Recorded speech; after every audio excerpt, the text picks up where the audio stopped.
আপনি কি কখনো ভেবেছেন একটি হোটেলে শুধু অতিথিই নয় বরং অংশীদারও হওয়া যায়? হোটেল ওনারশিপ আসলে কি? আসসালামু আলাইকুম, আমি Ariyan Ahmed Nayan, head of sales, defender hotels and resort limited.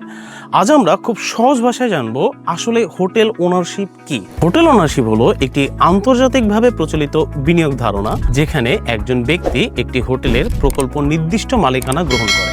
এই ধরনের মডেল মালিকানা কাঠামো, ব্যবহার এবং অন্যান্য সুবিধা প্রকল্প ভেদে ভিন্ন হতে পারে। তাই সিদ্ধান্ত নেওয়ার আগে প্রকল্পের শর্তাবলী ভালোভাবে জানা গুরুত্বপূর্ণ।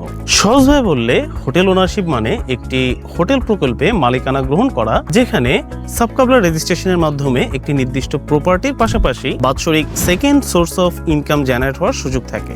আজ আমরা জানলাম হোটেল ওনারশিপ কি। পরবর্তী পর্বে আমরা জানবো সাবকাবলা রেজিস্ট্রেশন বা সাবকাবলা ওনারশিপ কি এবং এর অর্থ কি। যদি এই রিলেটেড আরো কোনো কোশ্চেন থাকে আপনাদের, তাহলে অবশ্যই কমেন্ট বক্সে সেই প্রশ্নটি থ্রো করুন। আমি সেই প্রশ্নের উত্তর দিয়ে আপনাদের সাথে থাকবো। ধন্যবাদ।